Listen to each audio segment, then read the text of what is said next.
नमस्कार, खबरें अब तक में आपका स्वागत है। मैं हूं आपके साथ पवन शर्मा। खबरें अब तक में आज बात होगी महाकुंभ पहुंचे गृह मंत्री अमित शाह की, दिल्ली में चल रहे पोस्टर वार की और मिल्कीपुर उपचुनाव में अखिलेश योगी की रोचक लड़ाई की। सभी मुद्दों पर बात करेंगे विस्तार से, लेकिन इससे पहले आइए नजर डालते हैं इस वक्त की हेडलाइंस पर।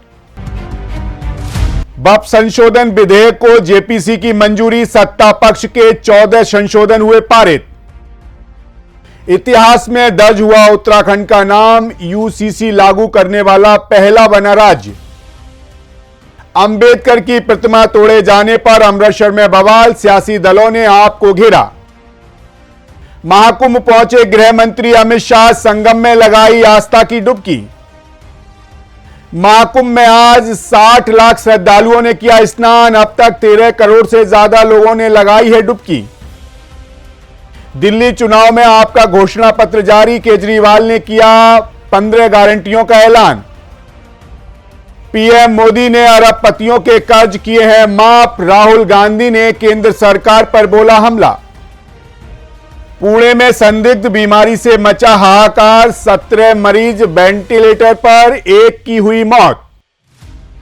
सोने चांदी के दाम में दिखी जबरदस्त गिरावट, 170 रुपए गिरकर 82,400 पर पहुंचा गोल्ड। लाल निशान पर बंद हुआ शेयर बाजार, सेंसेक्स 824 अंक गिरा, निफ्टी 22,850 के नीचे।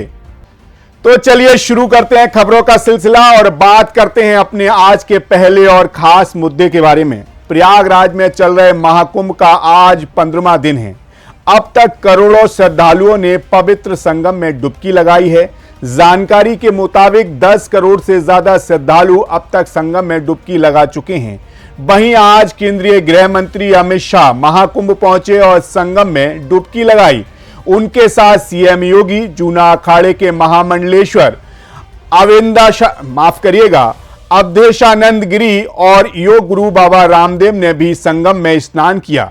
योगी और संतों ने शाह पर पानी डाला। अमित शाह ने करीब 10 मिनट तक संगम में स्नान किया। शाह को संतों ने मंत्रोच्चारण के बीच आचमन कराया। इसके बाद शाह ने संगम पर परिवार के साथ पूजा की। इसके बाद वो अक्षय वट पहुंचे। यहां पर अखाड़े में संतों के साथ बैठक की और उनके साथ भोजन भी किया। साथ ही लेटे हनुमान जी के दर्शन भी किए। आपको बता दें, अमित शाह करीब 5 घंटे तक महाकुंभ में रहे। इस पूरे कार्यक्रम के दौरान उनका बेटा जय शाह भी परिवार के साथ मौजूद रहा। आपको बता दें कि महाकुंभ के दौरान अब तक रक्षा मंत्री राजनाथ सिंह, उत्तर प्रदेश के मुख्यमंत्री योगी आदित्यनाथ और समाजवादी पार्टी के मुखिया अखिलेश यादव आस्था की डुबकी लगा चुके हैं।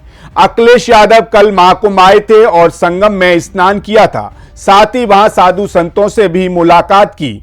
वहीं अब कुछ दिनों में प्रधानमंत्री नरेंद्र मोदी, उपराष्ट्रपति जगदीप धनखड़ और राष्ट्रपति द्रौपदी मुर्मू भी आने वाली हैं, जिसको लेकर तैयारियां जोरों पर चल रही हैं। सीएम योगी आदित्यनाथ खुद प्रयागराज का दौरा कर व्यवस्थाओं का जायजा लगातार ले रहे हैं। आपको बताते चलें कि मुख्यमंत्री योगी 22 जनवरी को महाकुंभ पहुंचे थे और कैबिनेट मंत्रियों के साथ आस्था की डुबकी लगाई थी। स्नान के पहले योगी कैबिनेट ने त्रिवेणी में सकुशल मीटिंग की। मुख्यमंत्री योगी ने कहा था कि पहली बार महाकुंभ में पूरा मंत्रिपरिषद मौजूद है। इससे पहले देश के रक्षा मंत्री राजनाथ सिंह 18 जनवरी को संगम तट पर पहुंचकर डुबकी लगाई थी। वहीं अब पीएम मोदी के आने की चर्चा तेज हो गई है। खैर, रुक करेंगे इसी के साथ खबरें अब तक की अगली रिपोर्ट की ओर। देश की राजधानी दिल्ली विधानसभा चुनाव के लिए पूर्णतः तैयार है। 70 विधानसभा सीटों की जंग में आम आदमी पार्टी, भारतीय जनता पार्टी, कांग्रेस समेत तमाम दल उतरने को तैयार हैं। तमाम दल जनता से अलग अलग चुनावी वायदे और विकास के दावे कर रहे हैं।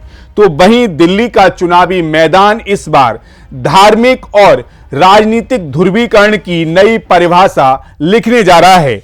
योगी आदित्यनाथ और असदुद्दीन ओवैसी जैसे फायर ब्रांड नेताओं की एंट्री ने इस मुकाबले को और ज्यादा गर्मा दिया है। योगी ने जहां अपने प्रचार को धर्म युद्ध का नाम दिया, तो वहीं ओबीसी मुस्लिम वोट बैंक पर दावा ठोकने से जुट गए हैं। इन दोनों नेताओं के तीखे बयान और पोस्टर वार ने दिल्ली के चुनावी माहौल को गरमा दिया है, साथ ही रोचक भी बना दिया है। आपको बताते चलें, मुख्यमंत्री योगी आदित्यनाथ ने दिल्ली के करोल बाग से अपने चुनावी प्रचार की शुरुआत कर दी है। योगी के मंच पर लगा नारा बटोगे तो कटोगे पहले से ही भारतीय जनता पार्टी की चुनावी रणनीति का एजेंडा सेट करता आया है। वहीं इसके साथ ही योगी ने अपने भाषण में केजरीवाल को निशाने पर लिया और हिंदुत्व वोट बैंक को साधने की पूरी कोशिश की। दूसरी तरफ ओबीसी ने भी दिल्ली में अपनी रैली की। रोड पर लगे पोस्टर में AIMIM के एजेंडे को उजागर दिखा। देखा जाए तो दिल्ली में इस बार का चुनाव पोस्टर वार के इर्द गिर्द घूम रहा है। एक तरफ भारतीय जनता पार्टी का बटोगे तो कटोगे वाला पोस्टर हिंदुत्व का संदेश दे रहा है, तो दूसरी तरफ ओबीसी का पोस्टर मुसलमानों को अपने पाले में लाने की पूरी तरह कोशिश करता दिख रहा है। इन पोस्टरों ने चुनावी माहौल को और भी रोचक बना दिया है। आपको बता दें, दिल्ली के चुनावी समीकरण में मुस्लिम वोट बैंक अहम भूमिका निभाता आया है और इस बार भी निभाएगा, ऐसा लगता है। दिल्ली की करीब 13% आबादी मुस्लिम है, जो विधानसभा सीटों पर निर्णायक मानी जाती रही है। 2011 की जनगणना के अनुसार दिल्ली की आबादी 1,67,00,000 थी। दिल्ली की 70 विधानसभा सीटों में से 6 पर मुस्लिम समुदाय गेम चेंजर साबित होता रहा है। ऐसे में मुस्लिम वोट बैंक का दावा करने वाले दल आप, कांग्रेस और AIMIM के बीच खींचतान ने यह सवाल खड़ा कर दिया है, क्या इस बार मुसलमानों के वोट बटेंगे? अगर ऐसा होता है तो इसका फायदा सीधे तौर पर भारतीय जनता पार्टी को मिल सकता है। दिल्ली का यह चुनाव धर्मयुद्ध और ध्रुवीकरण के बीच झूल रहा है। इसी बीच योगी और ओबीसी की एंट्री ने चुनावी माहौल को पूरी तरह से बदल दिया है।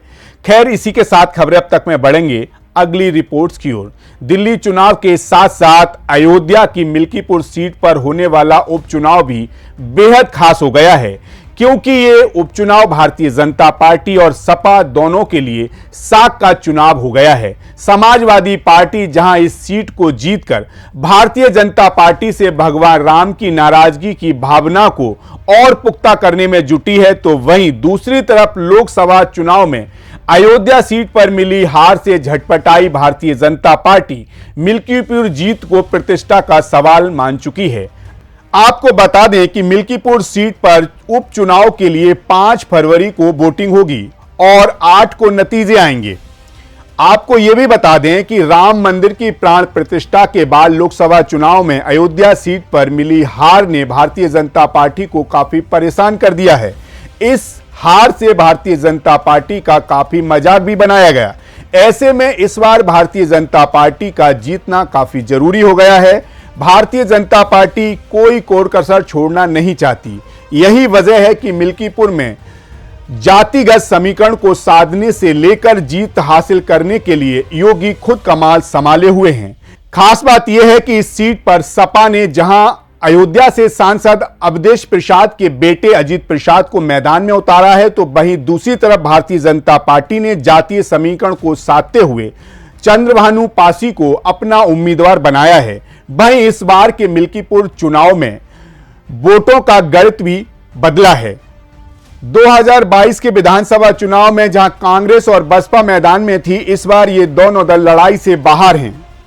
2022 के चुनाव में कांग्रेस और बसपा को मिलाकर 17,500 मत मिले थे और भारतीय जनता पार्टी को 12,913 वोटों से हार हुई थी। भारतीय जनता पार्टी के लिए मिल्कीपुर चुनाव कितना अहम है, इसका अंदाजा इसी बात से लगाया जा सकता है कि चुनाव की बागडोर खुद मुख्यमंत्री योगी आदित्यनाथ ने संभाल रखी है। लोकसभा चुनाव के बाद से ही मुख्यमंत्री लगातार अयोध्या और मिल्कीपुर का दौरा कर रहे थे।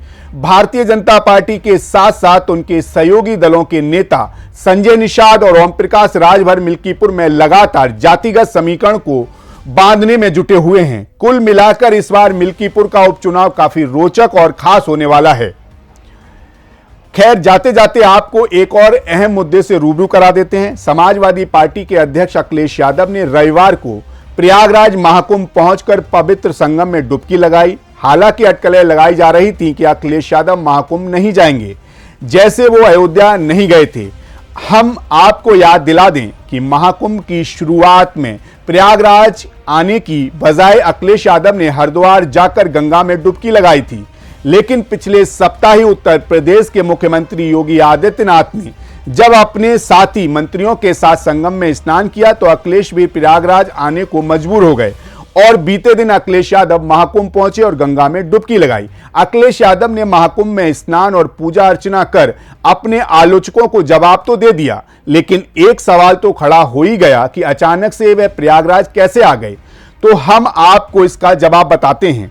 दरअसल 5 फरवरी को अयोध्या की मिल्कीपुर सीट पर उपचुनाव होना है।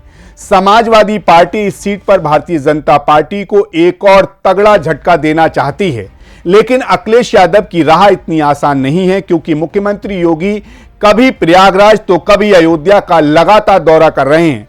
योगी के इसी दौरे के बाद अखिलेश यादव प्रयागराज आने को मजबूर हो गए। अखिलेश यादव ने प्रयागराज में स्नान तो किया, लेकिन वह राजनीति करने से कभी नहीं चूके। उन्होंने यहां सरकार द्वारा की गई व्यवस्थाओं पर ही सवाल उठा दिया।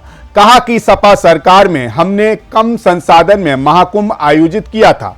हालांकि अखिलेश का यह पैतरा ज्यादा काम नहीं आया और जनता ने ही उन्हें घेर लिया। लोगों ने पूछा कि अखिलेश यादव महाकुंभ में पूर्ण कमाने गए थे कि राजनीति करने।